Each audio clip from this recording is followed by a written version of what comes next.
Uncensored, no holds barred talk. 24 hours a day, 7 days a week. This is the Global Reality Radio Network.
Ladies and gentlemen, welcome to another live edition of the Global Reality right here on the Global Reality Radio Network. I'm your host, Josh Reeves. This is Monday, February the 7th, 2011. We're here with you live tonight here for the Global Reality. Glad you could join us.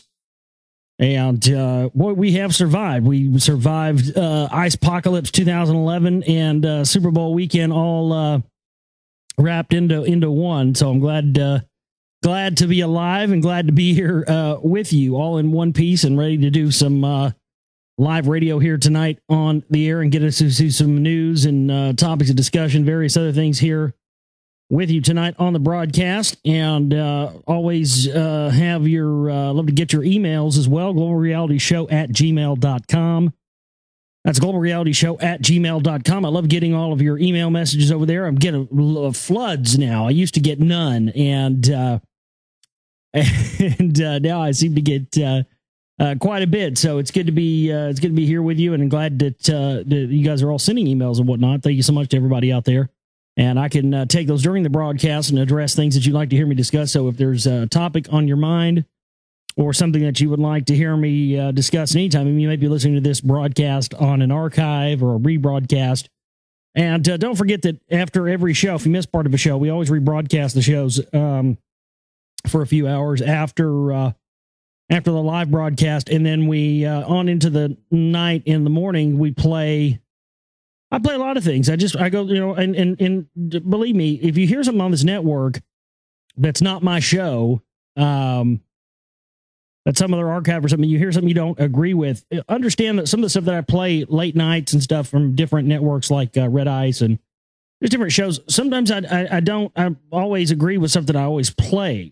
But I hope that the listener sometimes can understand that when they listen to some of these shows, the reason I play them is because when you listen to them, if you know that what is already there is, disinfo or, not giving you the whole truth, it gives you the ability to be able to listen to some of this stuff and figure out, who and what is being covered up and everything else. And so that's one of the reasons I like to play a lot of different shows, and we do that on into tonight. So there's always stuff generally streaming, unless we have stream issues or something else or weather issues, which we've had lately, and it's made stuff weird. But most of the time we have stuff streaming 24 hours a day, so you can always go and catch, we play classic Global Reality shows here, older episodes. We play all kinds of different esoteric stuff. Manly P. Hall, we've played a bunch of his lectures. We played a bunch of Joseph Campbell stuff.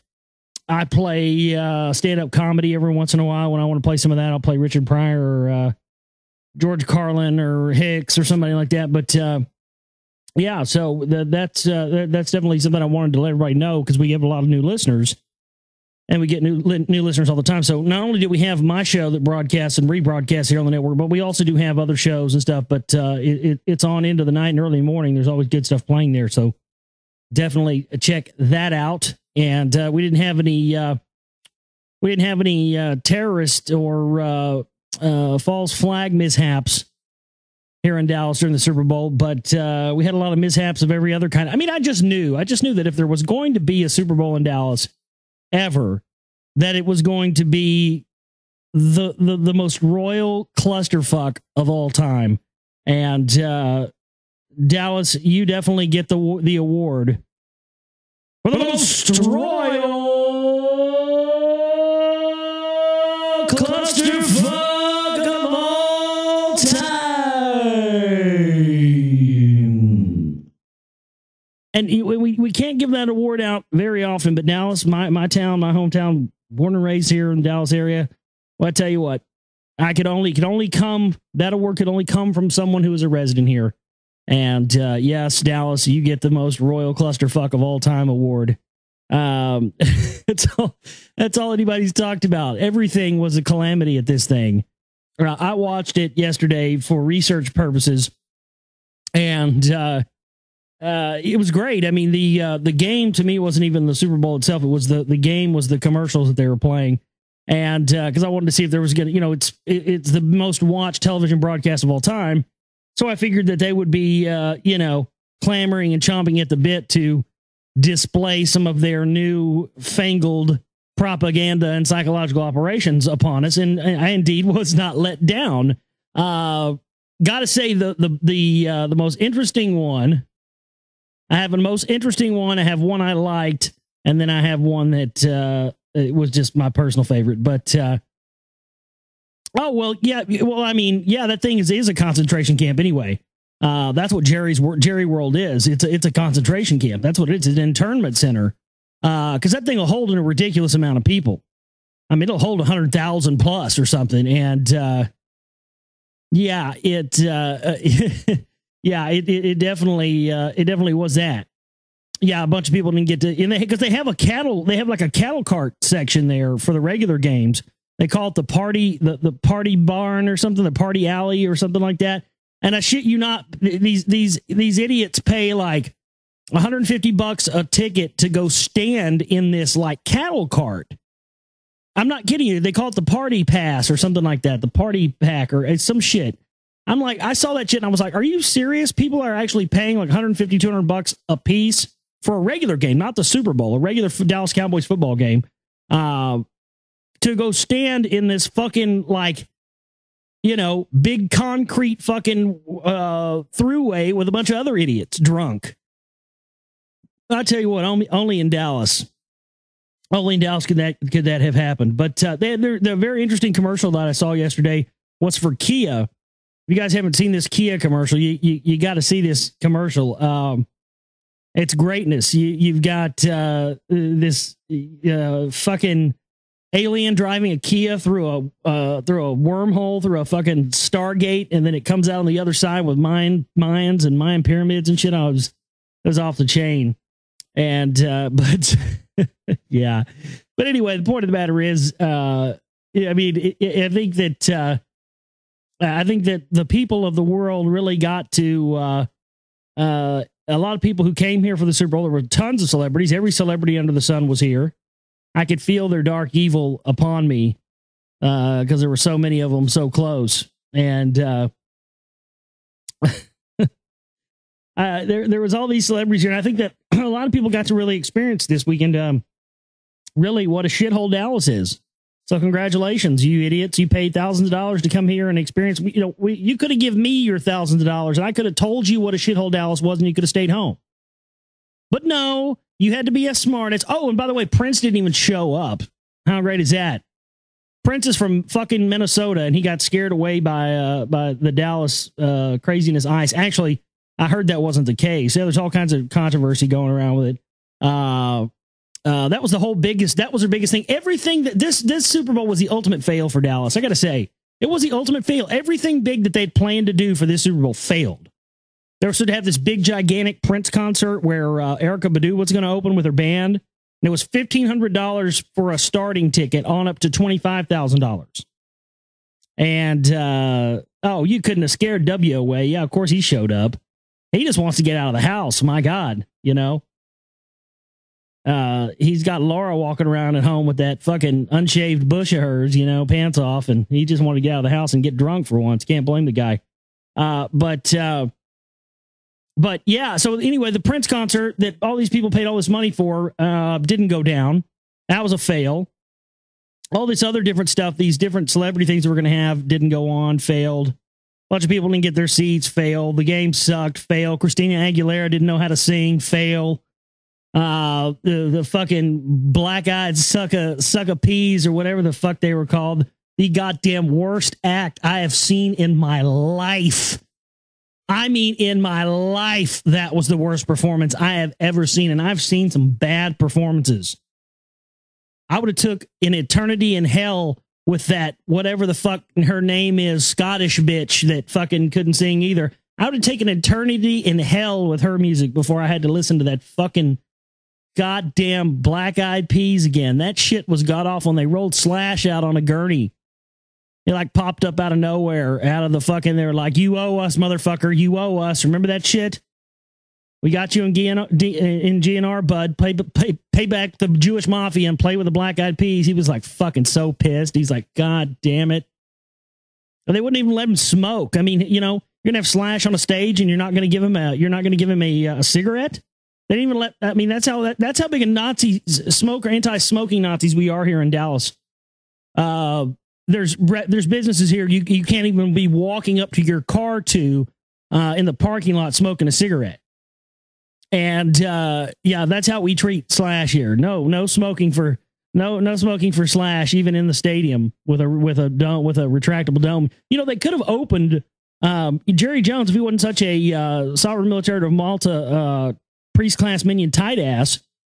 He could have opened up that dome with the retractable ceiling long enough for Slash to smoke his cigarette while he was playing with the suck ass peas, and you know, things would have been all good. But no, he didn't.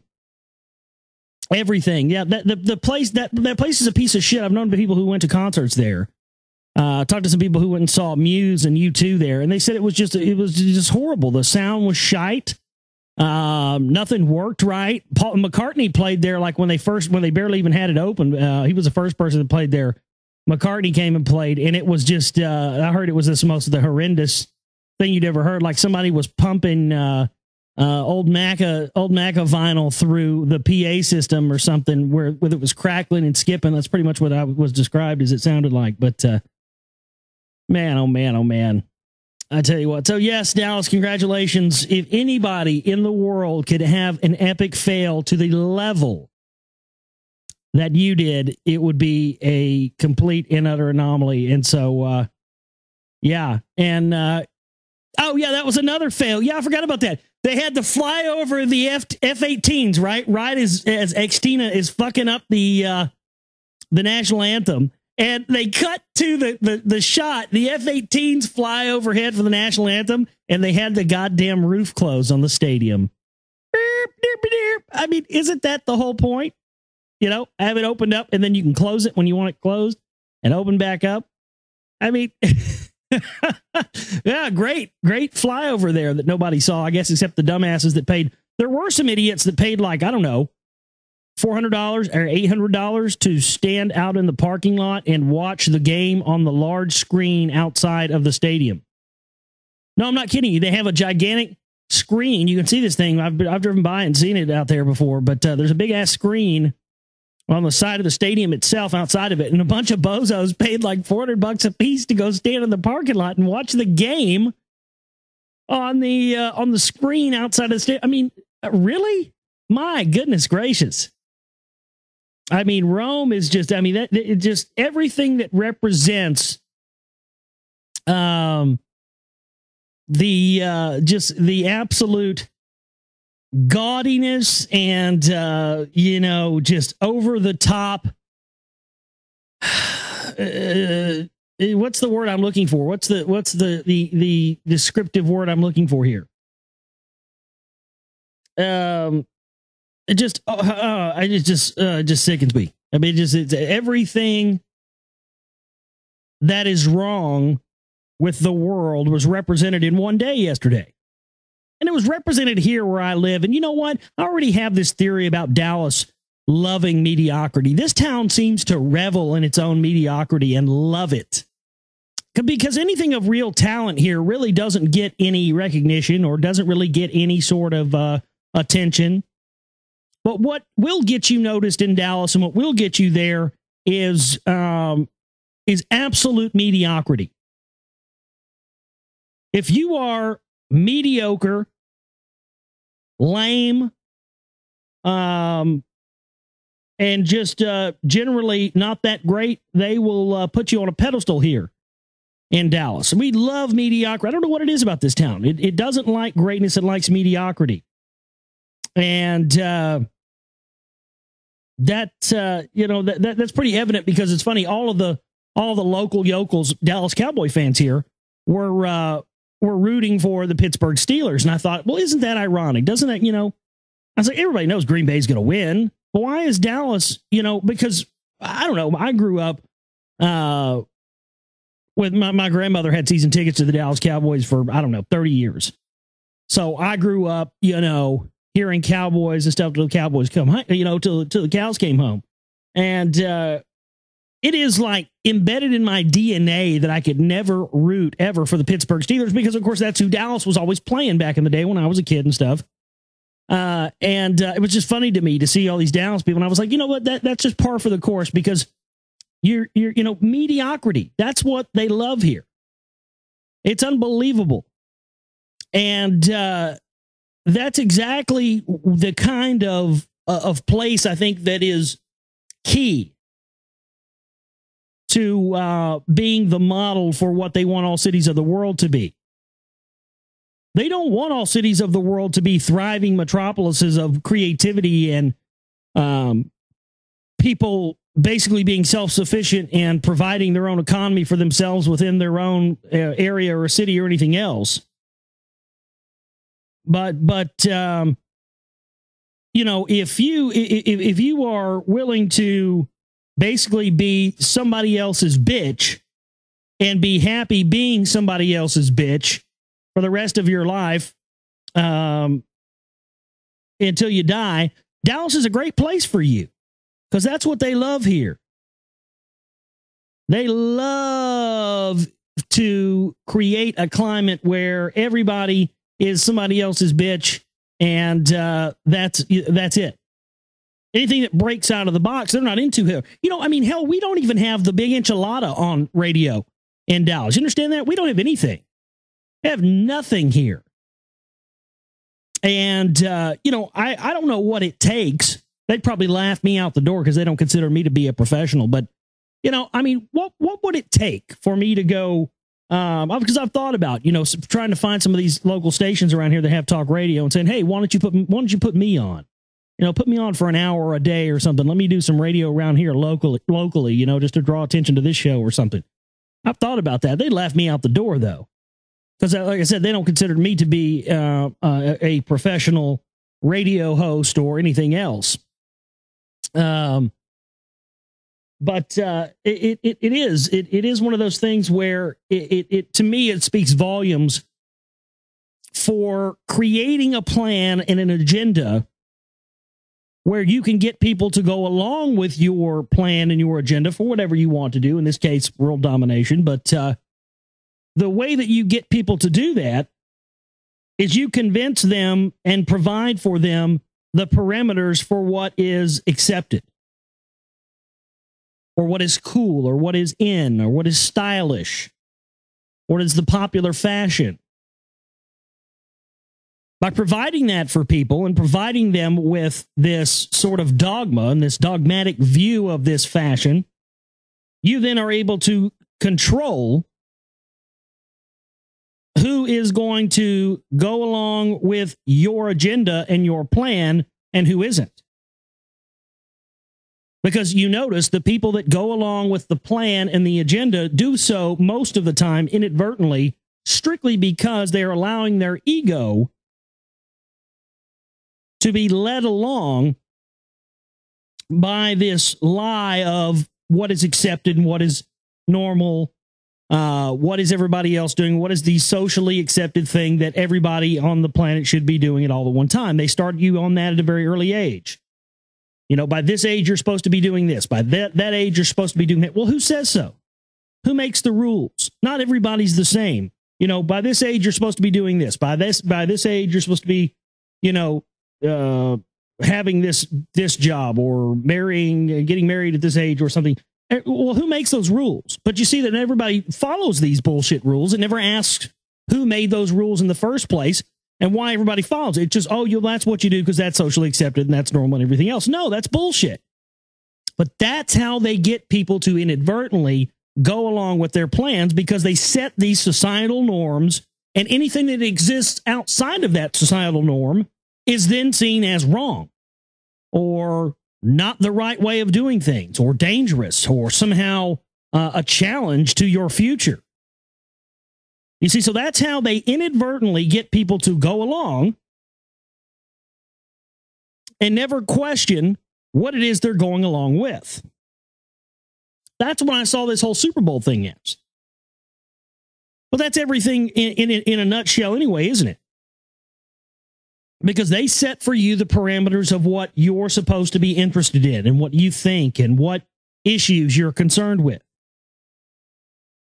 People, and that's what it bothers me so much, is I see people that are very passionate about issues that the only reason that they're passionate about them is because someone else who was very passionate about that issue, probably not on their own volition either, influenced them to be passionate about it. And that's bothersome, because be passionate about something because it's something you're concerned with and something you want to feel that you can contribute your personal traits or talents to maybe helping to fix, right? I mean, that's why I got involved doing this stuff. I felt that I had certain traits and characteristics and things that I could do that could be beneficial to doing this type of stuff. So that's why I started doing it. That's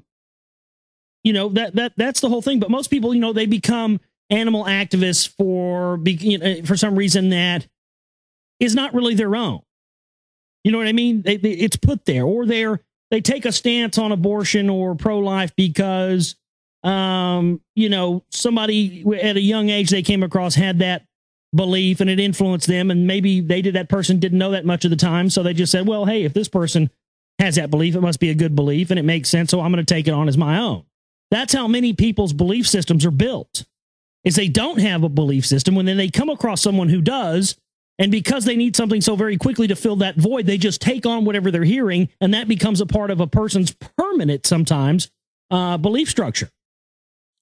And generally it happens, what's dangerous is it happening around, to kids, especially around parents who are apathetic to issues, or, have ostrich syndrome, which is so dangerous. The ostrich syndrome of sticking your head in the sand and blah, blah, blah, blah, acting like something doesn't exist when it does. And that's very dangerous. And many people try to engage in that, but it's really detrimental to the to your mental health after a long time. It really is. But what ends up happening is we have now successfully bred a few generations of parents and children, with parents who have been conditioned by entertainment and television and the media to not be interested in things like history, or not be interested in things like, things that really matter, or issues, and just kind of stick your head in the sand and go along to get along. And then these kids who are longing for these personality traits and these belief systems pick up on things very quickly. And that's where, things like the punk rock movement that was originally started by, rebellious young people got hijacked into this endless marketing campaign for every generation of adolescents, post-adolescents that come along, and they rope them into that, and they just basically what they do is they filter out all these raw emotions. I was there, I was one of those, but it's a natural thing. But that's what they do, is they turn these, what originally start as just like they do with anything that starts at the ground level with just people doing something, they hijack into fitting their agenda. And in this case, what they've hijacked the punk movement into over the past 20, 30 years has been taking that and using it through things like MTV and other things like that, programming a whole generation of angst-ridden, rebellious teenagers and turning them into leftist leaning environmentalist 20 and 30 somethings. That's what they did to my generation. I was in the midst of this. I saw this happen. Thank God I had my head as far as knowing a bit about, the issues. That I had that part of my head screwed on. I didn't have the rest of my fucking head screwed on. I was a fucking buck wild, fuck crazy maniac when I was in my fucking teens and 20s. But I think you didn't. I think you probably hadn't lived if you weren't that way. Personally, for me, I'm glad I did do all that. But the fact of the matter is, that's exactly what they've done. They've taken that and they turned rebellious teenagers into these, left-leaning liberal types, so they can then steer towards the agenda with things like phony environmentalist issues, phony global warming issues. And they sort of do the same thing in the on the right wing side of things. If when people come from a Christian family, of going to church every Sunday and every Wednesday night and just all a part of that, well, they do the same thing then. Oh well, since your son went to our church with you his whole life, now that he's graduating, well, we're going to make sure he gets into a one of our good Christian schools where he'll go on to be a good Christian engineer working for a good Christian military industrial complex company, so he can make good Christian weapons to protect his good Christian country from those God-hating Muslims who want to kill us in our Christian-loving country. And that is effectively how they have taken the generation of children that came after the baby boomers and grinded us up in a fucking meat grinder and just churn us out because we are the most expendable resource they have. There is an endless supply of us. And this is a wake-up call. This should be a wake-up call for all of you and for any of you out there that are still trying to ride this, illusion of normalcy and believing what you're being told by the mass intelligentsia and the mass psychological operation and lies that are being perpetrated against you right now by the majority of people in the so-called truth movement, the so-called patriot movement. Don't you see? They put you in another corral and led you back down that programming alleyway where they programmed your personality yet again. They did the same thing that they did to you in your childhood years and your teenage years, and that you thought you were long past, and you'd found something that was really outside of the norm, and they did it again. And this is unprecedented. This is the first time they've ever done anything like this. There's always programming going on to, keep people's opinions aligned with what the intelligentsia and the mainstream wants you to think. But what I'm saying is that this idea of they're raping in people of all they're raking in people of all ages with this whole patriot truth movement thing. You see, they're getting teenagers, they're getting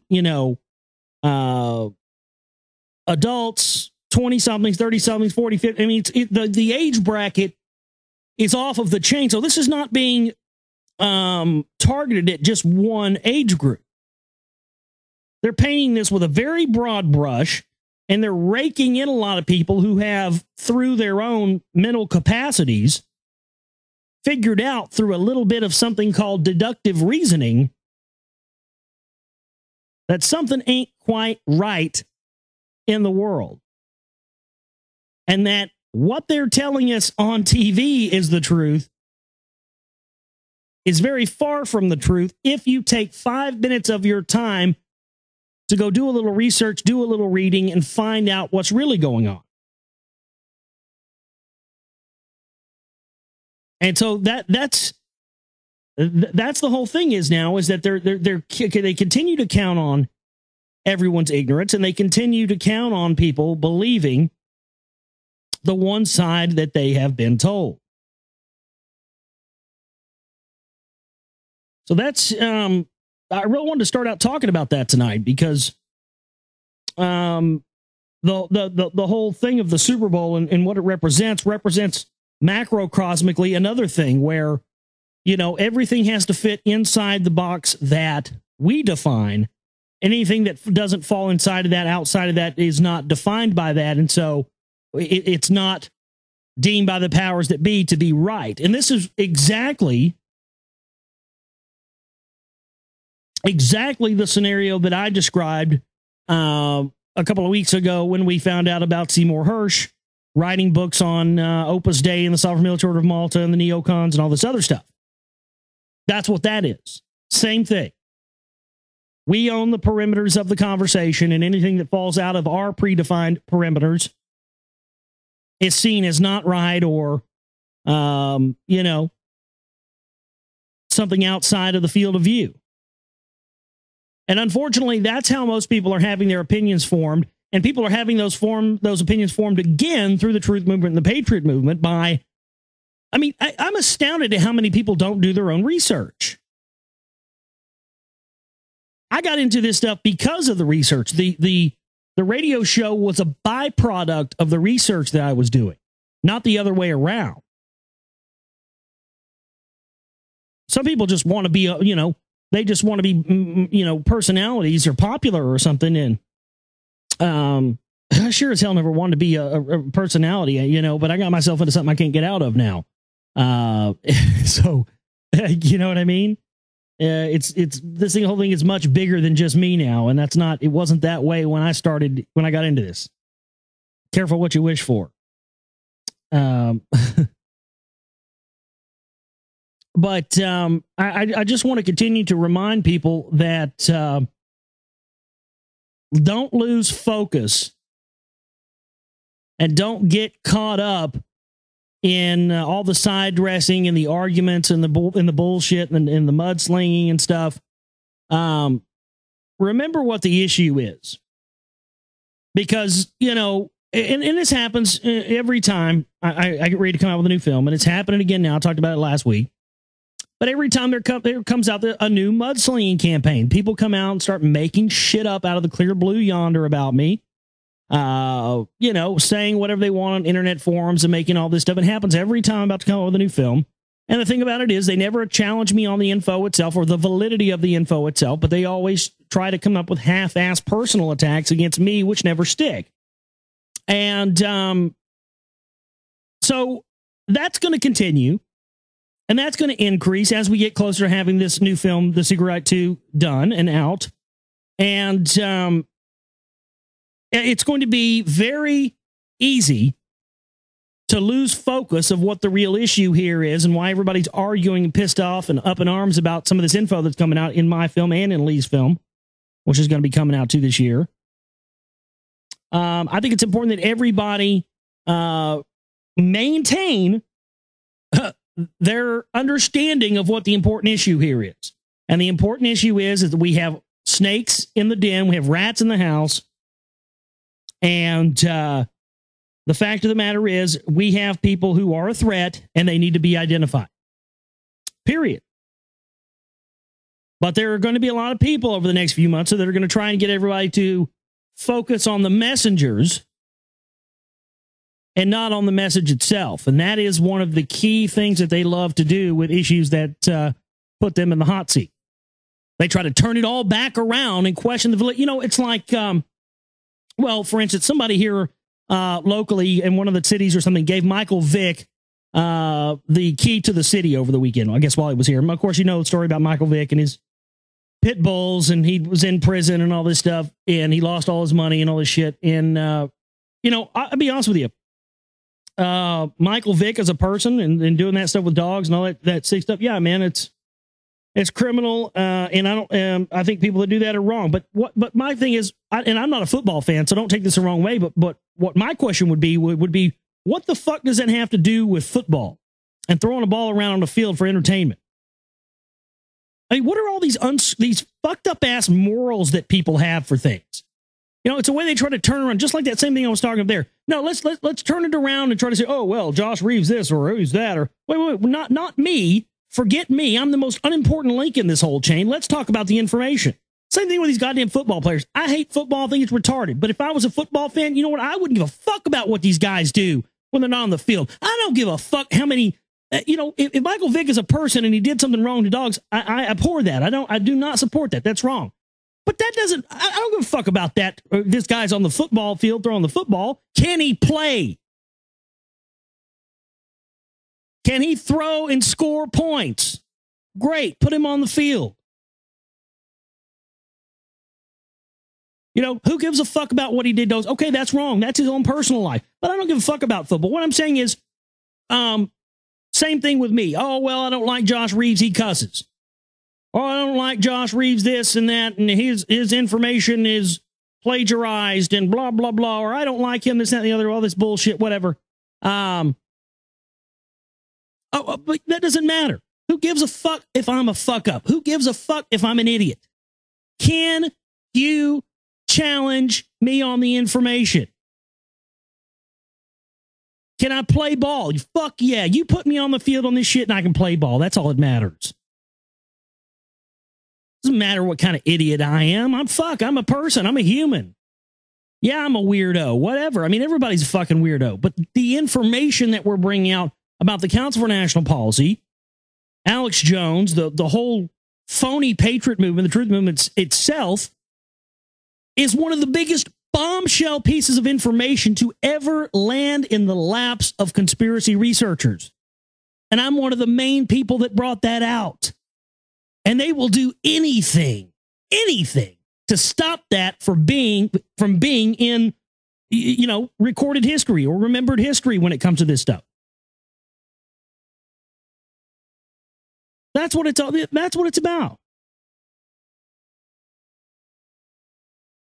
So, we just all have to make sure that we continue to maintain what is the issue and what is the most important thing here. It's not about me or Lee Rogers or the person or us as individuals.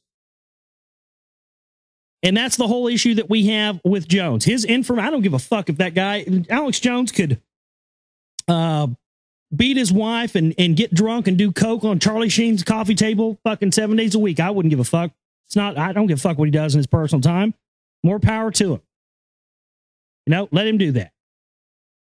But from a guy that has $500,000 money bombs and lives in a millionaire mansion house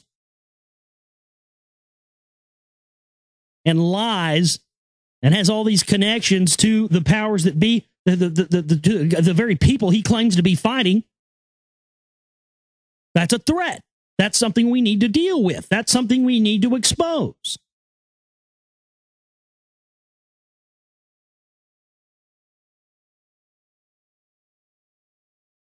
Let's take a break, come back, get into some news tonight. GlobalRealityShow@gmail.com. You want to send me an email and have me address something on the show for you here tonight, be happy to do it for you.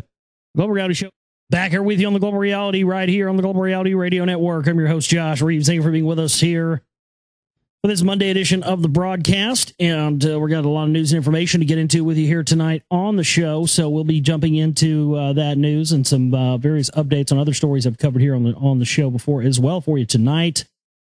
globalrealityshow@gmail.com. That's globalrealityshow@gmail.com. That is my email address. Anything you'd like to send me to talk about, then feel free to send that over there. And I'd love to address that on the show for you here tonight on the broadcast. Shipment banner is there at the network website, www.theglobalreality.com. It's www.theglobalreality.com. And there we have the shipment banner there for the bills for the month and support for the network. We have to eat, live, and survive, and we do it here commercial-free, uncensored for you with no advertisements on the network page, no advertisements, and no outside support. Strictly comes all from our listening audience, and so our survival depends on each and every one of you out there. So thank you to everybody who continues to support us. We also have the donate button there that can be used for larger amounts that are unrelated to the bills. If you want to donate to help us grow and buy more equipment and stuff for the films and all the rest of that, you can use the donate button there. We also have a recurring subscription module there where you can set an amount to come out of your account every month, and you don't have to come back and make a donation. And that's there as well, too, as all my documentary films you can buy. You can pre-order the Secret Right 2. We have CDs from the Demigods, Jamie Reeves, Delphi, all kinds of stuff up there for sale. So all that goes back into the cause. It helps us support. If you buy Demigod stuff, if you buy the Jamie Reeves or Delphi stuff, that goes into helping us be able to fund our next session and going back into the studio for the Demigods. We had some folks asking about the Demigods last week on the show, and so that costs $400 to go to the studio to record for a day, which is a great deal, especially in the studio we get to go in because it's a Grammy-winning studio, and it's just a great place to record, great equipment. And we've done 2 sessions there, and we're trying to do another one so we can finish our album out and get our record out and done and have it full-length album out. And we're growing as a band just so much lately. New sounds and new stuff coming into the fold and new songs. So it's a lot of fun. But one of the things that we do with that, with the group that I'm in, that I play drums in, if you didn't know that, the Demigods with my cohorts, that's what we talk about, this kind of stuff in our music. And we also, get a chance to talk to people about these things when we go out and play shows. And it's a part of the whole big thing, because it's totally different when you go out and talk to people one-on-one. Because I think we oftentimes we like to kid ourselves and think that, nobody out there knows about this stuff. And it's really not that way anymore. I mean, every time I go out and meet people who know about this stuff now, and it's definitely not what it was 2 or 3 years ago, even. I mean, there's more of a critical mass of people that know what's going on. The problem is most of the people that you meet with and talk with that have figured out what is going on have found what? They found Alex Jones. They found all that. So, it makes my work and the kind of stuff that I do to me, it makes it to be a next level of importance, which I think is great for us to be able to go out and play shows and talk to people about this stuff, because I feel like with us being out there as a band and us being out there going and talking to people, then when we meet people who do know about this stuff, but maybe they're hijacked into the phony truth movement or the Alex Jones thing or something, well, then when they meet us, they have an opportunity to meet, on hand firsthand with somebody, and then they get to leave away with some real information. We give them a copy of The Secret Right or something, because we always have copies of my DVDs to sell at shows and stuff. And to me, that's an important role. That is sort of one of the greatest things about our band, is that nobody else is doing the kind of music that we are, number one, and they're certainly not talking about the things we are in their songs, but also, we're there to, so when otherwise we might not have met these people. Otherwise, because there's been a few people that I've met with, and showed them this information about the CMP and stuff, and it's turned them around. I mean, that's an area of the focus of the fight for me that I just can't ignore. That thing of being able to go out and play shows with the band and one-on-one show people that that's not all there is to the information, that not everybody who is into this kind of stuff is into Alex Jones or believes what he puts out, or, and there are people like us who have our own ideas and our own thoughts on this stuff that is not getting put. So when people see that, it's just huge for them, because a lot of them feel like, I thought maybe I was the only one that felt that way. Because a lot of people, it's funny when you start telling people this stuff, and it was the same way for me, and probably all of you as well. When you start telling people this stuff about the Alex Jones stuff and the CMP stuff, at first they're like, oh, no way. You're kind of like, oh, no, there's no way that can be true. And then once you see it, it's so obvious to you. You go, my God, yeah, I knew that. I pretty much, it's like you knew it all along. You just wouldn't allow yourself to know it. You know what I mean? That's how it was for me. Is I felt like I knew that all along, but there was something in my brain that was not allowing me to accept it. And I think that is one of the bigger things out there right now. So, I think that's why it's important for us as a band to do with the things that we do, because otherwise, there's a whole bunch of people that need to be reached, and music is a great way to reach people.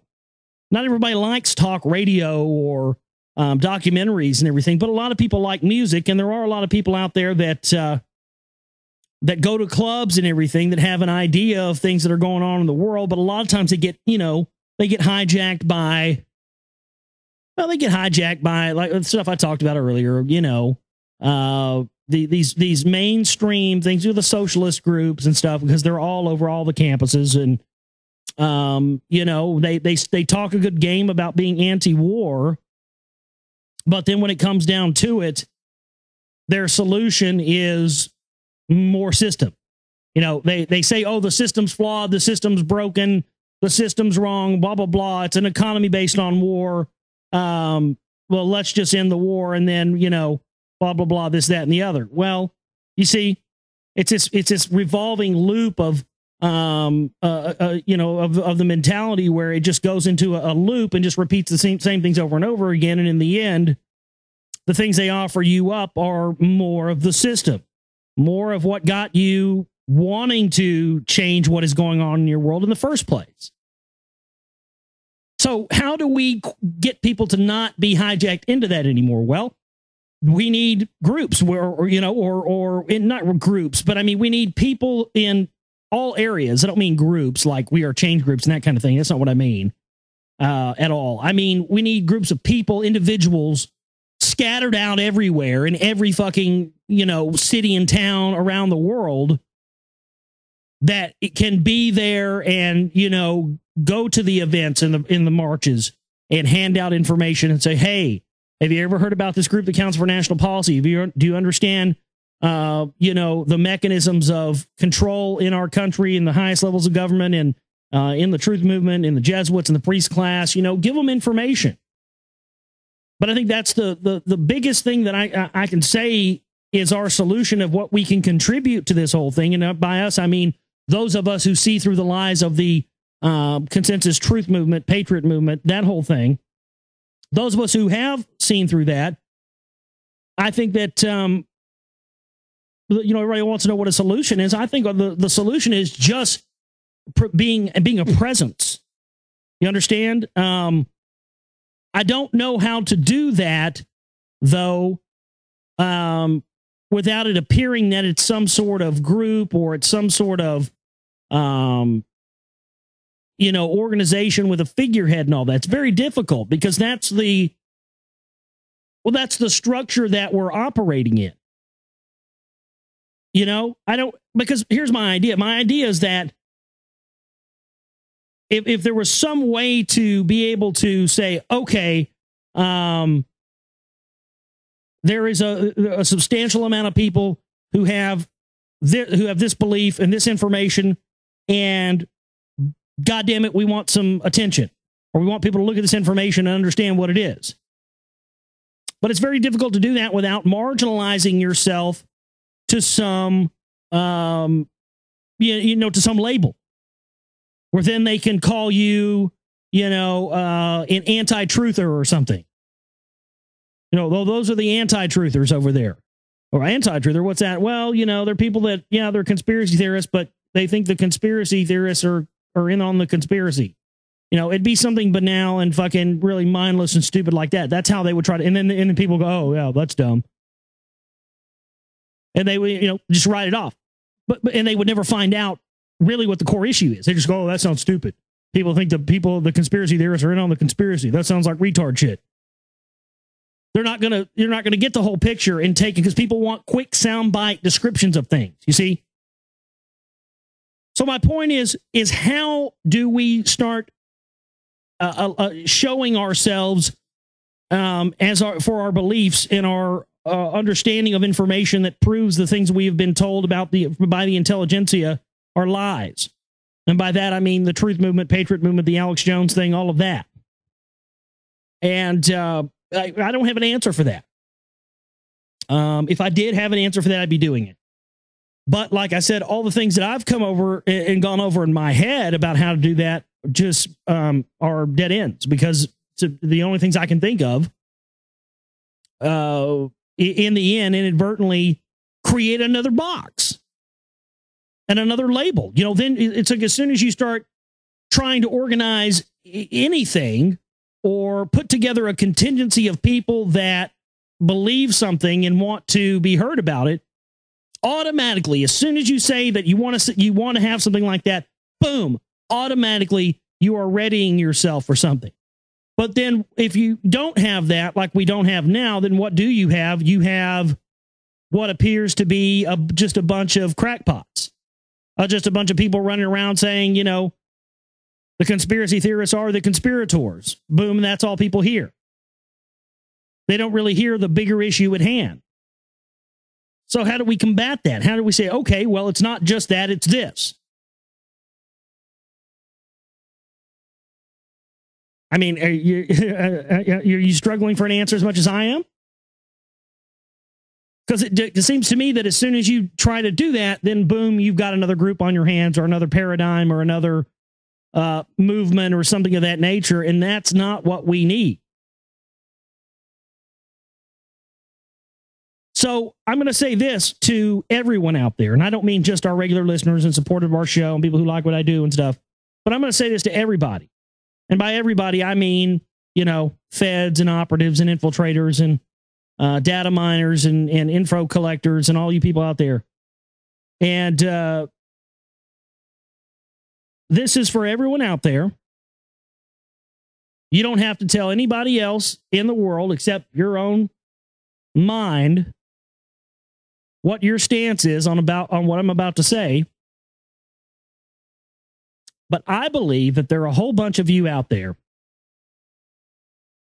who have really done your best and will continue to try to do your best to negate the information that we talk about with the Council for National Policy and Alex Jones and the Patriot Movement, Truth Movement. There are a lot of you out there that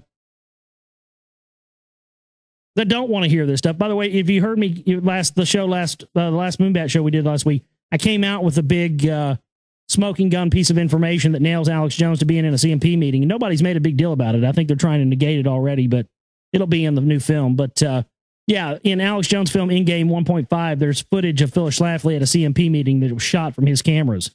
Because everything in that film was shot by Alex Jones, was all his original footage. But all you type people out there who feel threatened by this information,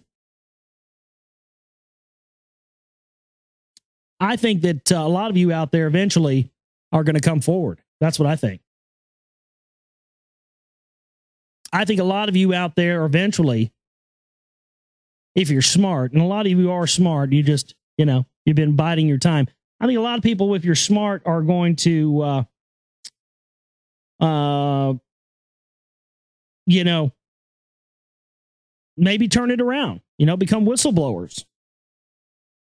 I think a lot of people out there may possibly decide that it's in their best interest to come forward about this stuff. I'm holding out hope for you out there,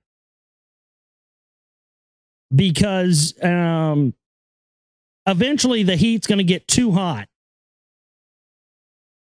And if you're standing around still holding the CMP dick bag, I hate to have to tell you, you're going to get flushed down the toilet with the rest of these infiltrators and clowns and disinfo artists and spooks and everybody else.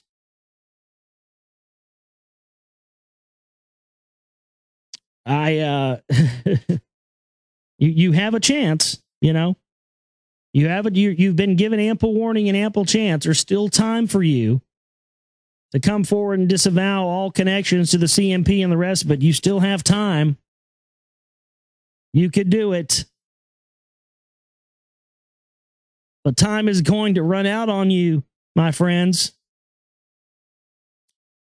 And things are going to play out. Information's going to come out, and things are going to, mindsets are going to be formed.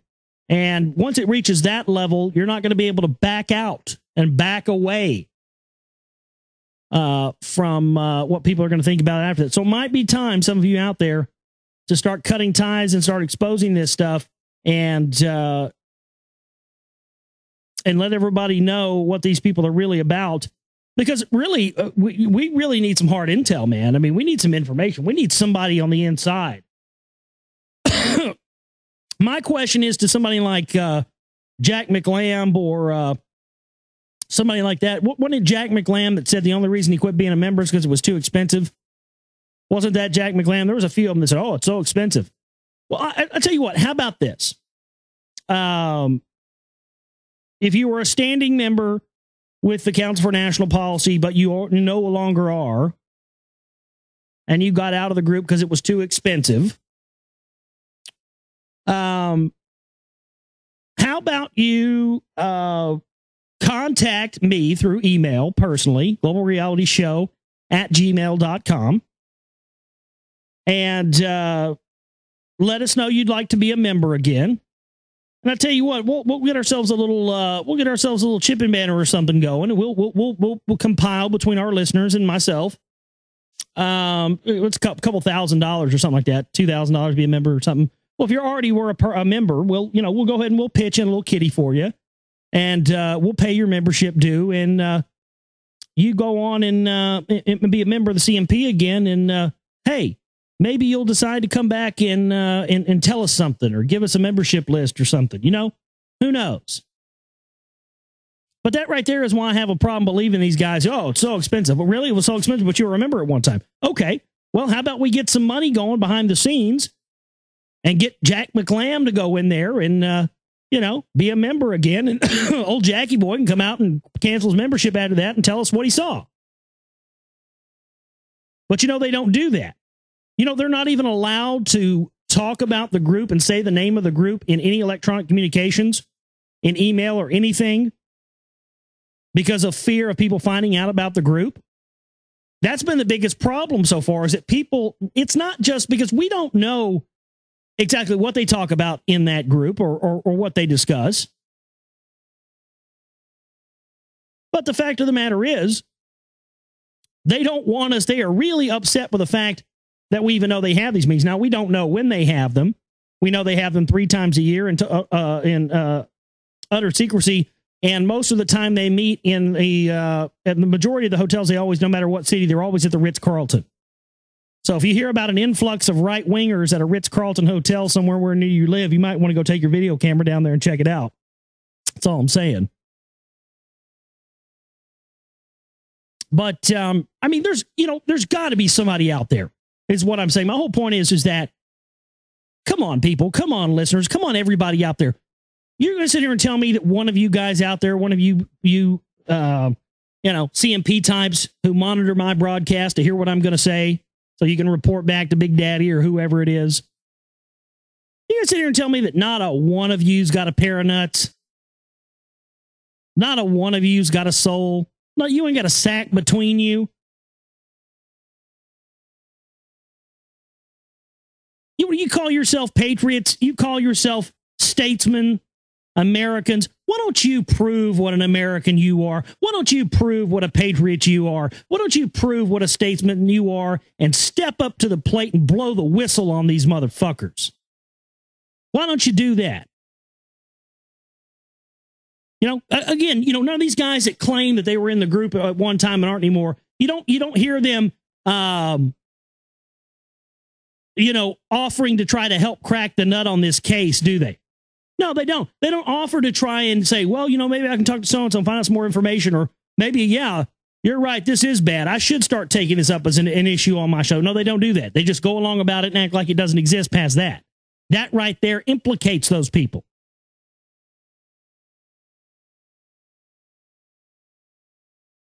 But, the chips are going to fall where they may on this stuff. And ultimately, as it always does, the cream will rise to the top and the shit will float to the bottom. But I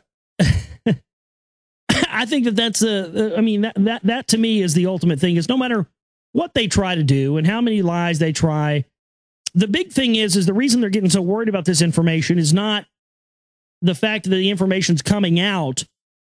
But right now, they're afraid that they're not going to be able to achieve a large part of their operation if this information comes out in a large way, which tells you right there that whatever they're planning something big with the Truth Movement, Patriot Movement. They're planning some big operation that they're going to use the Truth Movement, Patriot Movement as a patsy for. That's what I see coming. The whole goddamn truth movement's going to be set up as a patsy or patsies or something. That's what I see it as. So that way in the future, anybody who questions the government, anybody who questions religion, questions the powers that be, can then be deemed one of these, psycho nutcase truthers. And, oh, remember what happened with the truthers? Well, we can't allow that anymore. That's coming. And those of us that can separate ourselves from that, but still maintain our vigilance and maintain our dedication to finding truth and information and trying to change something around for our species while we still can, the most important thing is that we make sure we make it be known that we are not a part of those people and that we don't support their violence and their violent uprising and their violent revolution.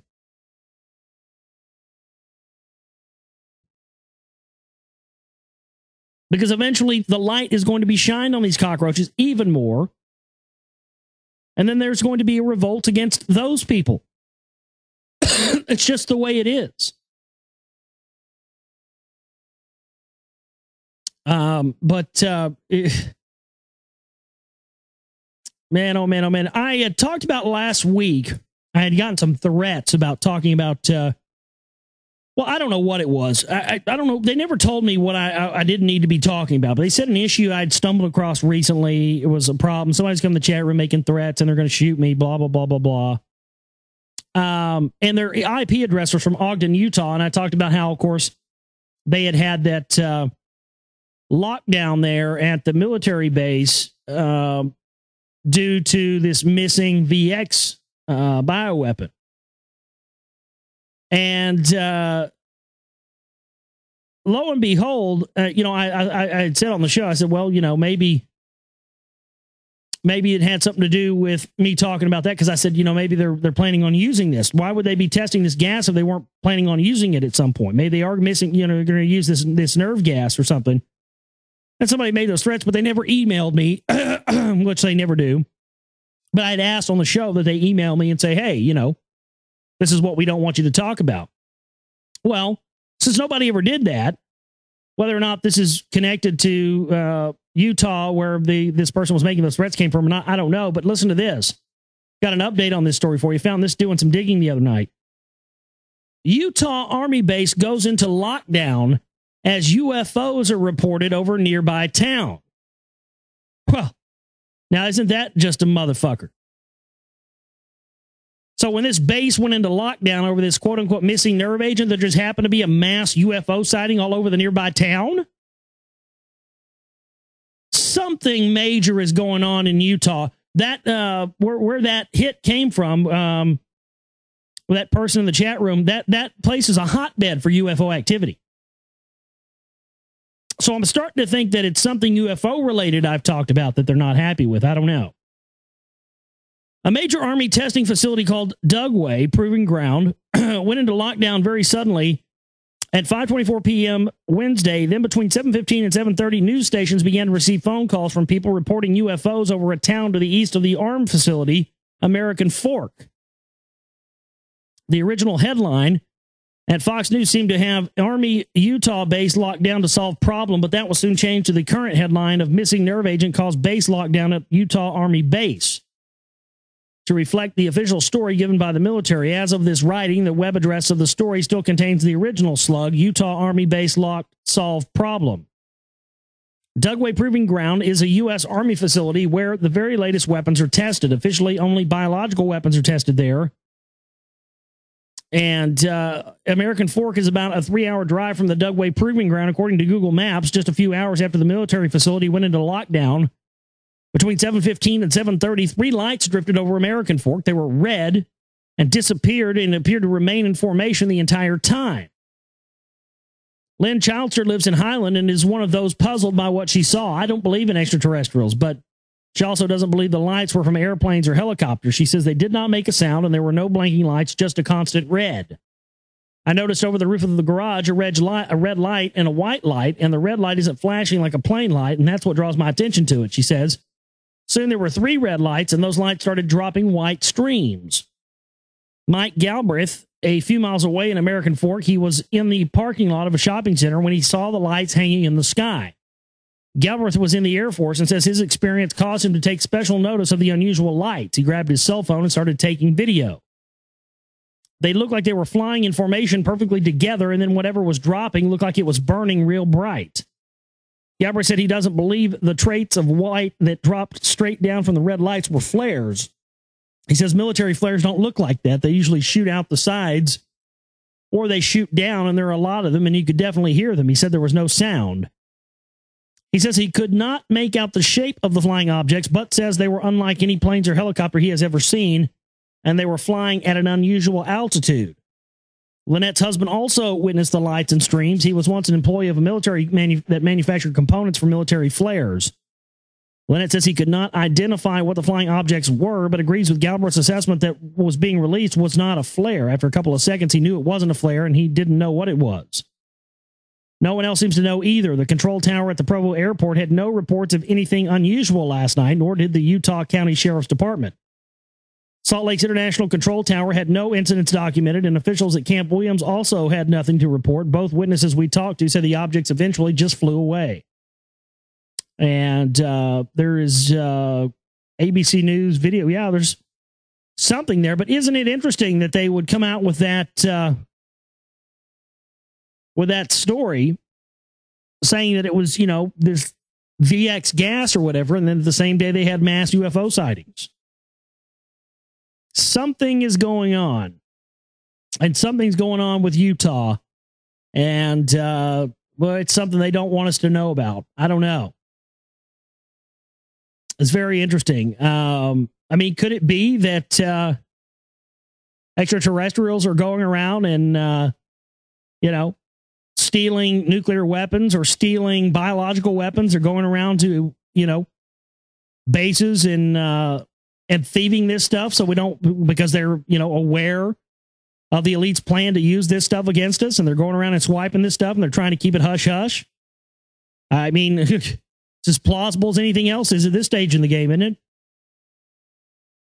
I think that's what we need to be paying the most attention to, and I think it definitely, at this stage in the game, puts a lot more credence on. I think the more I look at the stuff on 9/11, the more I have to state that whatever was used there, and I'm not going to speculate on all things that were used on 9/11, but man, I got to say, I think now 10 years out, it's beyond question. It's been beyond question for a lot of people, but I'm just saying for me personally, I think it's beyond question that some level of high-tech weaponry, next level force multiplication technology was used on 9/11. Something we don't really even have a concept for even today. And I think that more of the attacks and various events that happen throughout the world are going to be using the whatever the new technology is of that. I think there's no question. People speculated about space-based weapons being used on the towers. I don't know, but I will say this: that there is one thing that makes it that makes that whole theory of space-based weapons being used, with the hologram planes and all that stuff. There is one thing that makes that plausible, and it's this. In the various nuclear arms treaties that have been signed around the world, I watched this documentary the other night. It was like a Heritage Foundation documentary. Something. It was called, I forget the name of it, but it was about space-based weapons and stuff. And basically all the nuclear arms treaties around the world and space treaties ban the use of nuclear missiles and whatnot being put into space, but not other weapons. And so if at some point a government wanted to test a space-based weapon system, they would not be able to test these in broad daylight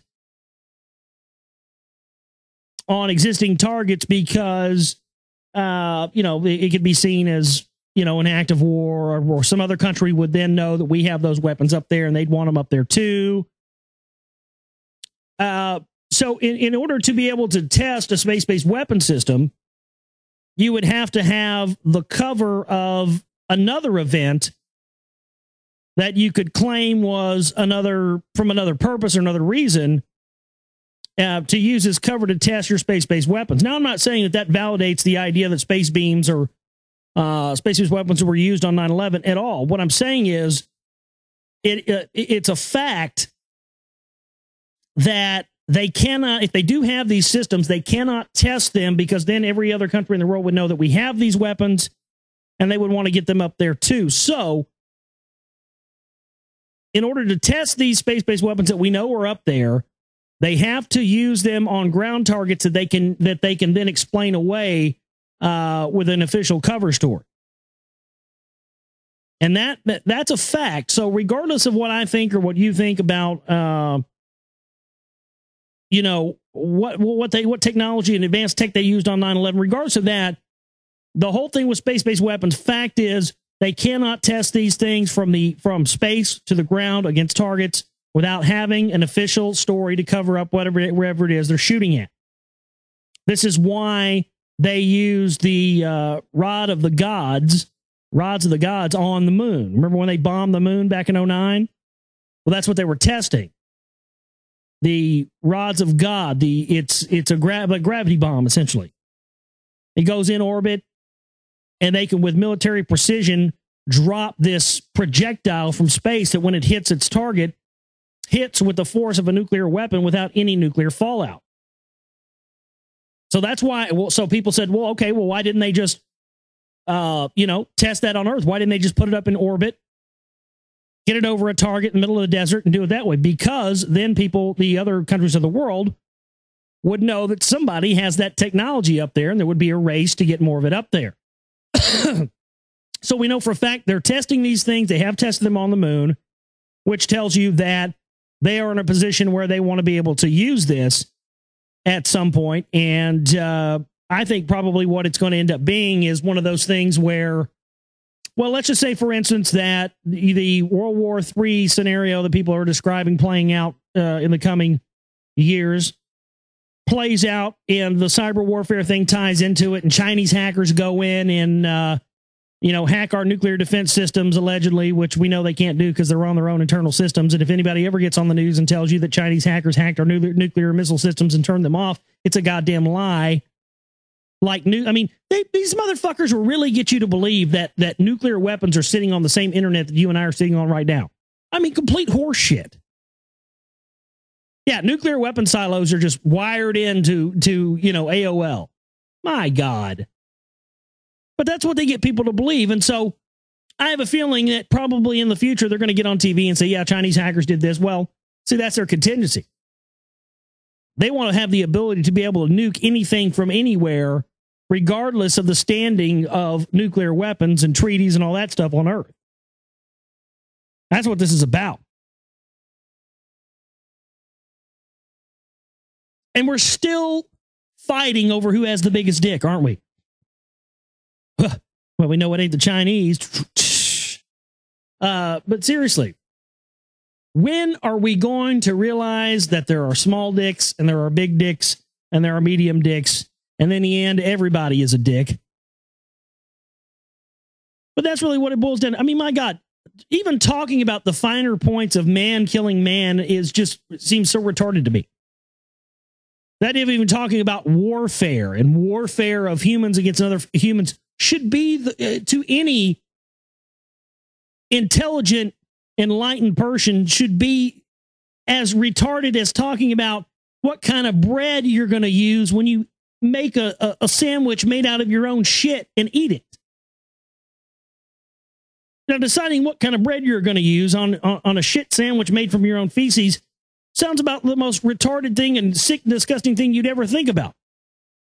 Well, so should wars and warfare and discussions on, what weapons or tactics are going to be used in operations where humans kill other humans. That should be as disgusting to us as our own shit and eating it on rye bread. I mean, my God, but it's not. We hear that, eating my own shit on rye bread, that's disgusting. War, well, you have to have this tactic, and of course, if we do this, then China can't launch a first strike against us, and We have maximum capability to be able to strike. I mean, no, those shouldn't be things in our vocabulary. They should be just as foreign to us as a shit sandwich on rye. But they're not. So that's the issue. My God. Let's quit talking about this country or that country or something and talk about the fact, wait a second. All of us on this planet are humans, and only the humans are fucking shit up. But that's the whole operation. They want to keep us in endless misery, endless warfare. Their job is to keep us in an endless state of conflict so that we never rise up and gain power. Something about humans gaining true power for goodness and for beauty and living in a utopia and all this stuff just seems like just a gigantic fucking threat to somebody. For some reason, us living on our own free will and not being ruled over by kings and queens and bloodline people and all this stuff, somebody's threatened by this, man. Somebody is real scared of us running the show on our own without them running it for us. I mean, this really worries the fuck out of somebody. Let's look at it from that standpoint for a minute. Let's forget everything else. Somebody is seriously worried about you having some freedom. And for what reason? That should tell you right there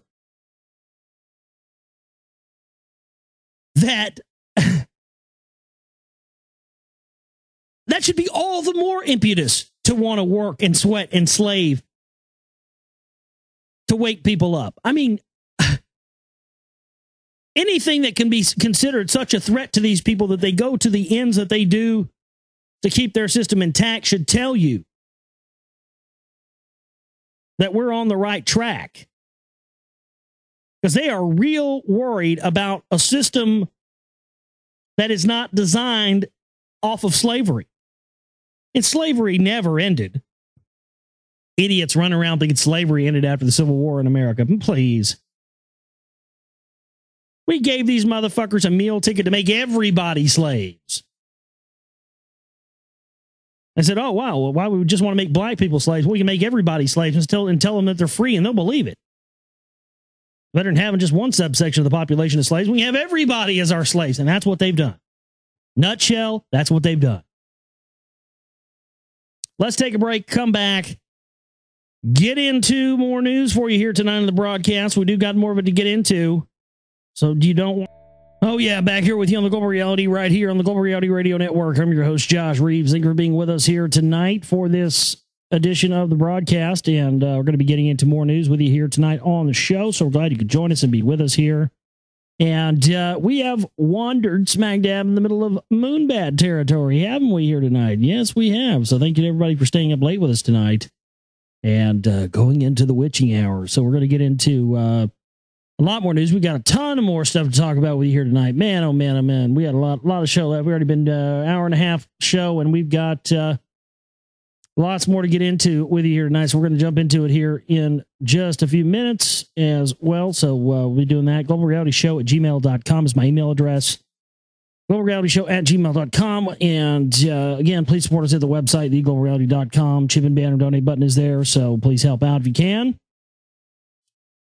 National security payload launched from California base.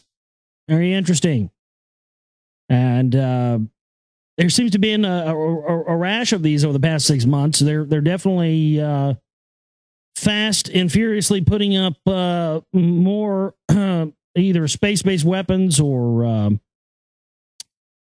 something of that nature. Who knows what? They're being very secretive about a lot of this. A rocket carrying a national security payload was successfully launched Sunday from a base on California's Central Coast, Air Force officials said.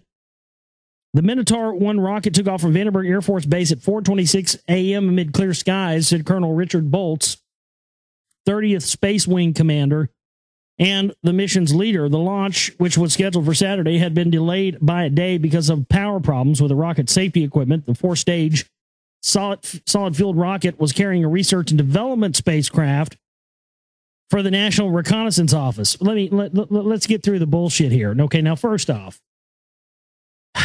goddamn, your average person doesn't even know about the National Reconnaissance Office, the NRO. Everybody knows about the CIA and the NSA and the FBI. But very few people know anything about the National Reconnaissance Office, even though the National Reconnaissance Office is way, way massively more powerful than any of the other alphabet agencies. That's a fact. They're also the most secretive.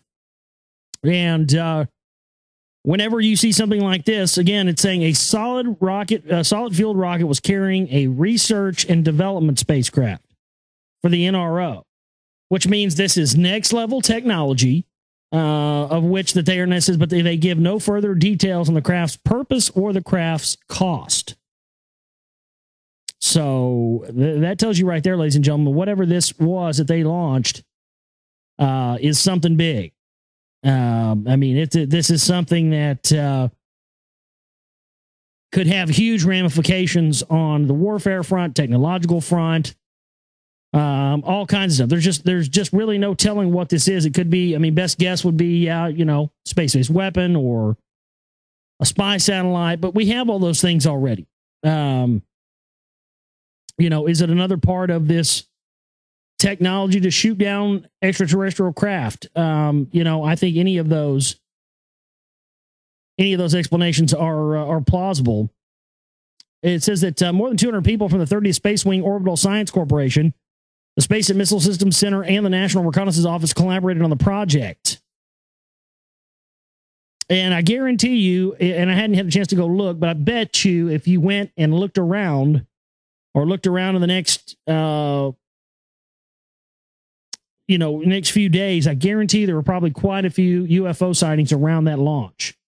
There generally always is. It's kind of a norm when they launch things from there.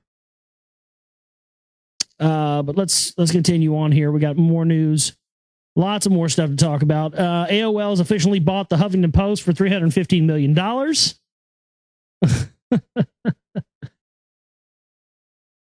So you know what that means. That it means two things. It means that number one, we can trust the Huffington Post way more than we already do. Wrong. That's a lie. I don't trust the Huffington Post for shit, and I sure as fuck don't trust them now. They're part of AOL, Time Warner, whatever it is, AOL. Number two, Ted Turner is going to be able to get more hookers tonight. So, hey, it's good for Ted Turner. Somebody please fuck this guy so we can get some good news. Bill Hicks. Oh, yeah. Speaking of funny things for idiots say that you want to laugh at, quote, it's an absolute lie that vaccines have killed thousands of kids. And so people who go and engage in those anti-vaccine efforts, they know they kill children. So Bill Gates has now said that it's an absolute lie to link vaccines and autism, and that people that say that they kill children actually kill children by saying that. I'm not lying. You can't make this up. I'm serious. A lot of you are probably sitting there going, oh, come on, Josh. Bill Gates didn't really say that if you think that that vaccines and give kids autism because of the mercury and the rest of this stuff, then you're actually a child killer yourself if you believe that, even though it's a fact. I shit you not. I'll put a link to it in the chat room. Check that out. I'm not even kidding. Bill Gates literally said, I mean, there's his quote right there on the front of the page. You can read it yourself. Unbelievable. We got the goods on you, Bubba. We know about you and fucking Warren Buffett and your whole eugenics operation that you run.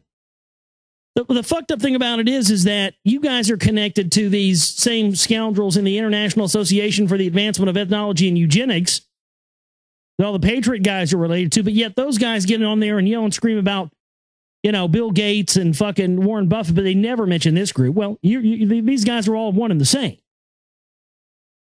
It's all one big happy eugenics family, and they think they get to decide who gets to be in the club and who doesn't, and that's just all them. Yeah. I think you're right. I think Bill needs one. Yeah, I think definitely Bill needs one of those. fuck that shit. Windows is a shitty operating system, man. Yeah, absolutely. God damn. And, you guys remember when I was on with Lee last week and I was talking about how it seems all of a sudden that there seems to be some big anti-Reagan campaign going on like everywhere. It's an operation. Have you guys noticed this? All I've seen is lately this anti-Reagan operation going on. It's like now they're trying to slowly disassociate themselves from Reagan. Now that everybody sees that there is a direct line from Reagan to Obama and the same people running the show. I mean, it's unbelievable. They're slowly trying to, there's just more of that in the news. I'm not going to cover the stories about it, but I'm just mentioning it because there's more of it in the news. Oh man. And speaking of another episode of people that say stupid shit. Hillary Clinton says that the United States, I shit you not, this is real. U.S. Secretary of State Hillary Clinton says that the United States cannot legalize drugs because, drum roll, please. Come on, where's my drum roll at? Here we go. There's too much money in it. There's just too much money in it. If we legalize drugs, you know how much fucking money people spend on drugs? If we legalized that, there would be so much cash coming into our government that we would be forced to cut people's taxes. We would be forced to pay people a good wage. We'd be forced to fix the infrastructure. We'd be forced to have to pay for the war effort off of the money that comes in from the legal drugs. There's just too much money in it. Literally, I don't think this is a Freudian slip. I think she means exactly what she says here. In what will likely be seen as something of a Freudian slip by the U.S. Secretary of State, Hillary Clinton recently in a Mexican news interview said that the United States cannot legalize drugs as a means of fighting the black market because, quote, there is just too much money in it. Well, you said it. We didn't. There's just too much money in it, Clinton says. You can legalize small amounts for possession, but those who are making so much money selling, they have to be stopped. They can't be given an easier road to take because they will then find it in their interest to addict even more young people. You know that's an absolute lie. Notice how she tries to back out of that statement. My goodness gracious. Yeah, that's the whole thing.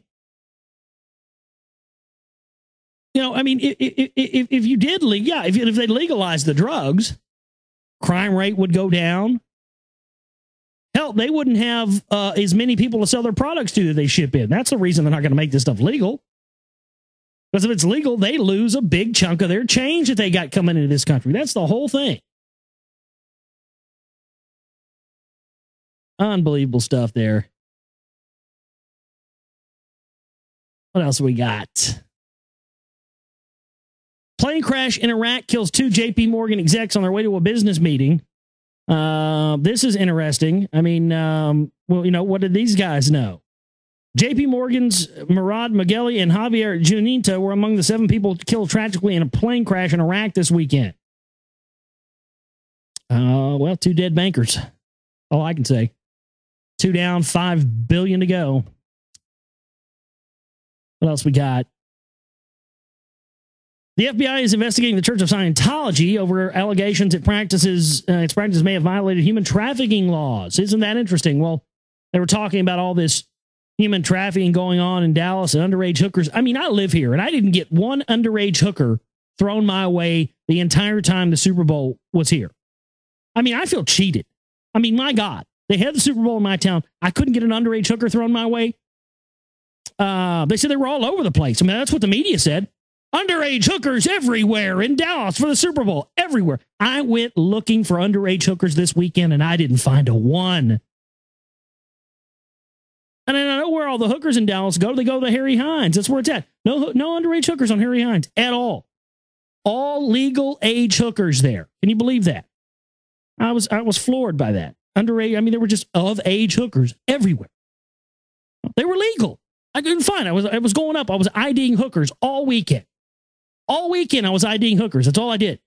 I went around just, hey, are you underage? No, I'm 21.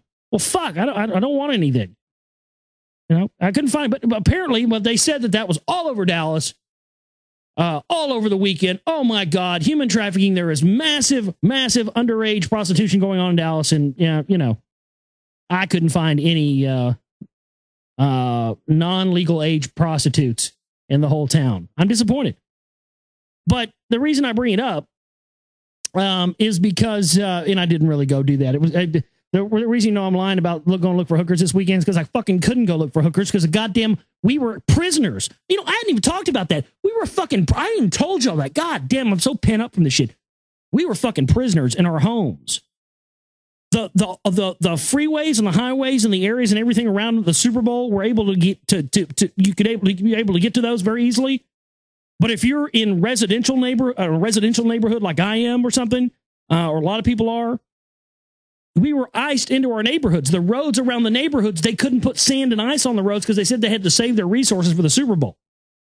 So while Justin Timberlake and Demi and Ashton are flying in, coming having a good time, the people who live here were iced into their homes in the residential areas so they couldn't go out and go to the events and hobnob with stars and stuff like that. I think they did all this by design.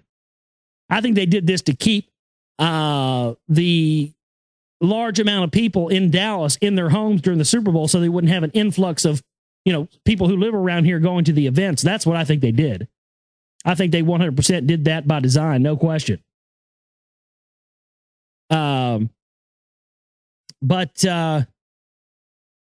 Anyway, the story, Church of Scientology investigator over slave labor report. The reason I bring this up is because last year in Dallas, I think it was 2010, 2009, I think it was last year, might have been 2009, but very recently here in Dallas, not too far actually from where the Cowboys used to play, the old Texas Stadium, in a little town called Las Colinas. That's where the Cowboys practice at and stuff. They just built the first Scientology center and opened the first Scientology center in Dallas there in Las Colinas, which is not far from a lot of the big hotels and the Four Seasons and probably where a lot of these Scientologists stay at in Dallas when they come to the Scientology center. And there was a ton of Scientologists here. Fucking Travolta and on and on and on. There was just tons of them here. So I thought it was an interesting connection with the sex trade. But yeah, allegations center around Sea Org, a religious order inside the church of 6,000 members are used by churches labor. Yeah, well, that's what they do. They basically don't pay them anything as being a part of the church, and their payment, they get paid in cleansings. You know, they get to Xenu comes and cleans the dead alien souls out of their body. And then that's what they get in exchange for their payments. And, you know, they pay millions of dollars to become cleansed, to be cleansed. Supposedly Tom Cruise is clear. He's got all the dead alien souls out of him. So, you know, what does he get for that? Because he's still putting out shite movies. So it certainly hadn't helped his choice in movies or acting. He hasn't come up with a cancer cure. I mean, so what has it done for this? I think I'll keep my dead alien souls, is what I'm saying. You know, if the source of all human misery is derived from these dead alien souls that are within all of us, you know, I think I like my human misery. I think it makes me who I am. And for good, bad, or otherwise, I certainly am not going to let some crackpots whose creator, a science fiction writer, was an occultist.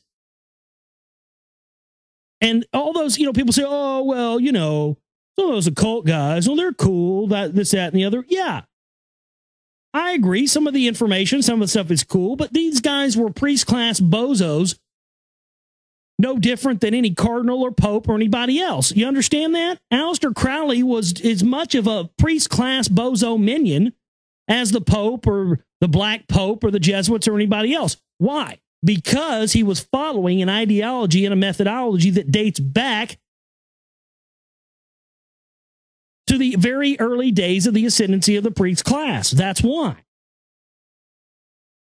This is the whole thing. I'm into all that magic stuff as much as anybody else is, but you need to be aware that that these guys are just as dogmatic as any priest or pope or anybody else.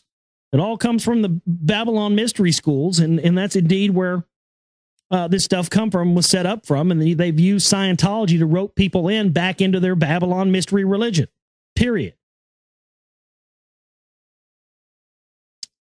This is a great story, and really the moral of this story is that a woman in New Mexico knows what semen tastes like.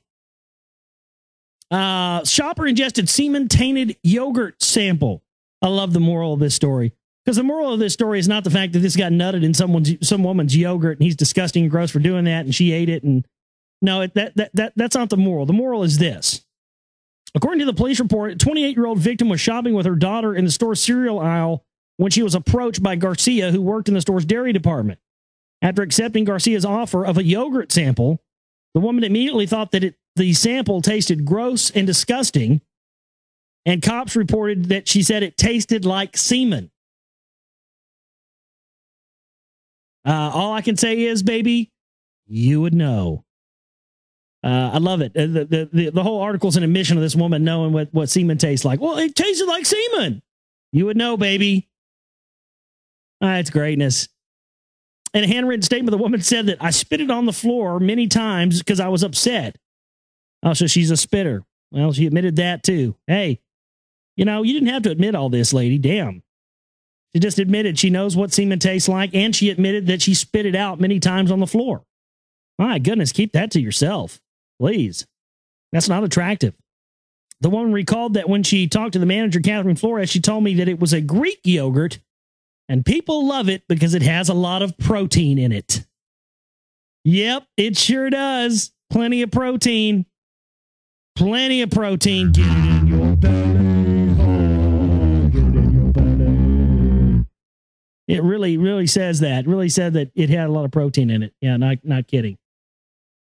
So, moral of the story is, do not take yogurt from Hispanic men in the grocery store unless you like the taste of baby batter. The end.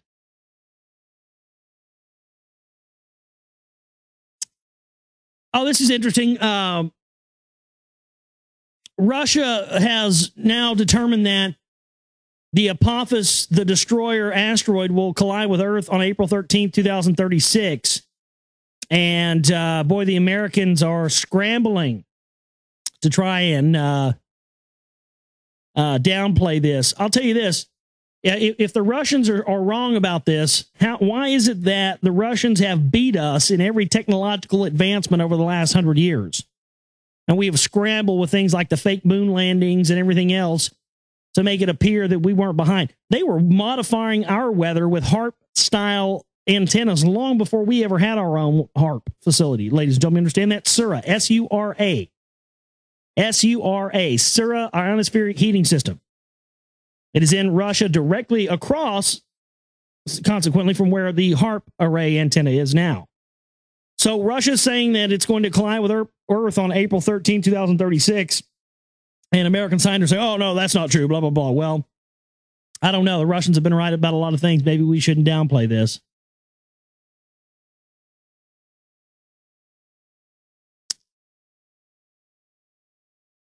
April 13th, 2036. Yeah. We talked about Earth losing its magnetic field, pole shift, that whole end. Birds use quantum theory to literally see Earth's magnetic field as they fly. So anything being disrupted like that with HARP or any of these other ionospheric heating systems would interfere with birds. This is an article from the Daily Mail, published on January 28th. Birds may be able to see the Earth's electromagnetic field as they fly through the sky. Scientists have suggested many creatures, including all birds, navigate by sensing the direction of the magnetic forces around the planet to guide them. But now researchers have found that different reactions are produced in the eyes of all avian creatures depending on which way the field spins.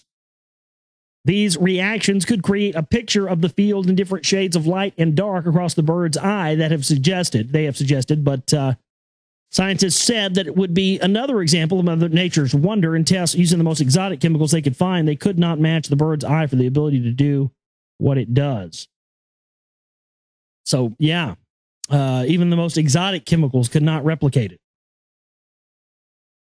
And yeah, I mean, that's, you know, that's one of the applications of these type of weapons is to basically through using electromagnetic manipulation to affect the natural biological processes of living things. And I think we'd be really naive to think that they're not doing that and using that on us right now. Because you can affect the internal biological systems, you know, you can affect metabolism and circulation and brain function, and all these things can be manipulated and controlled through electromagnetic means. So more proof of what something going on with all the dead birds that we've seen. You guys seen this thing that they're building in Tokyo? They're building this something called a tree tower, and another thing, this gigantic pyramid thing. It's just insane. I'm not going to cover the story, but I'll put a link to it in the chat room for you guys to check it out. Look at the pictures. Unbelievable stuff. I should drop some of those pictures in the chat room too. Look at this. Tree towers in Taiwan and the mega pyramid of Tokyo, an awe-inspiring glimpse at the cities of the future. And so I guess these are the things that they're going to rebuild, and the new cities they're going to create after they destroy the existing ones, because that's the whole plan and modus operandi, that build it up, destroy, maintain an empire for a period of time, destroy it, tear it down, allow another new empire to rise. Rising and falling empires have happened all throughout history. But yet, regardless of whatever empire is currently occupying the position of world power, there's always a decline, there's always the rise of a new one. And yet, there's always the same people running the show inherently at the very top. It's a very important thing to understand. Then you can understand more about the things that are going on around you. Oh, hey, listen to this. A tiny American town has become one of the earthquake capitals of the world after suffering more than a dozen tremors every single day. I think this is a result of hydraulic fracturing. Residents in Guy, Arkansas have lived through thousands of minor quakes in just 6 months after gas drilling apparently destabilized the earth beneath them. So frequent are the tremors, which go up to 4 on the Richter scale, that they have been given their own name, the Guy earthquake swarm. Only a fraction of have been felt, and the only damage so far has been a cracked window of a snack bar. Locals, however, have reported strange shifts in the ground, odd movements, and bizarre noises as the earth moves beneath them. And they claim that the tremors began when a gas company began drilling nearby in a geological formation called the Fayetteville Shale. And God knows what they're doing to the water there. This is just disgusting. This whole fracking thing to me is just the most idiotic thing I've ever come across. And it's just one of those issues where it just, when you look at it, it just proves to you that the people that are running the show are not human. And I'm sorry. And I know I don't care if that makes you, turned off from my show. And I'm not saying they're demons or getting into that crap, because I don't get into all the biblical bullshit. But I'm here to tell you, folks, how long have I been researching this stuff? I'm 34. Found out about this Red Crossfire when I was 16. So you do the math. Half my life. I started reading about UFOs and Bermuda Triangle when I was in 3rd grade. So I've been looking at this stuff a long time. Let's just say that. My deduction from all my years of looking at this, and I may be way off the mark here, but my gut tells me the people at the very top of this thing are not human. I'm not saying they're aliens. I'm not saying they're demons. I don't know what the fuck they are. All I know, they are not human. They are not like you and I, and they want to destroy us. That's all I know. We can talk about all this other info till the cows come home, but I know for a fact, folks, and I don't know how to define it. Like I said, I don't know how to define all the perimeters of it, but I know for a fact that something tells me the people that are running this stuff at the top are not human.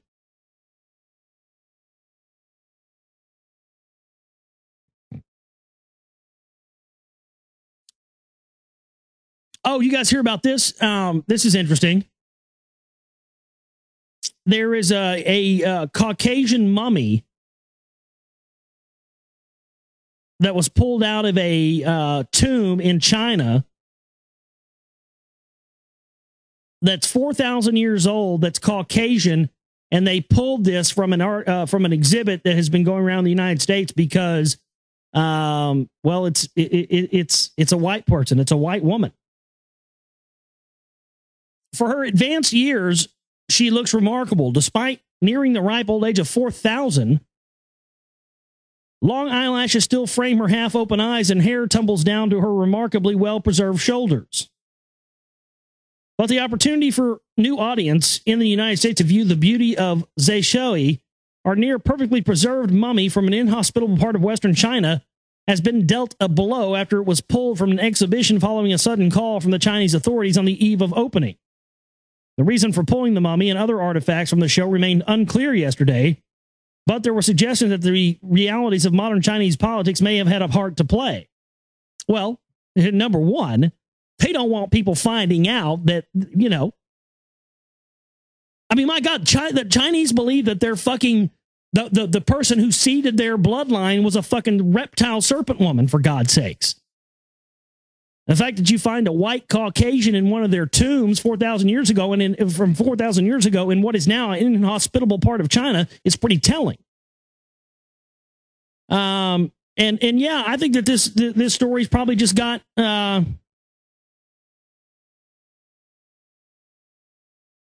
swept under the rug, because it does bring up a lot of interesting questions, doesn't it? Who is that person? What were they doing in that area that's inhospitable now? And why were they Caucasian? So that's definitely a story I wanted you guys to, if you hadn't heard about, to hear, because that to me, it just is a big red flag of something big going on.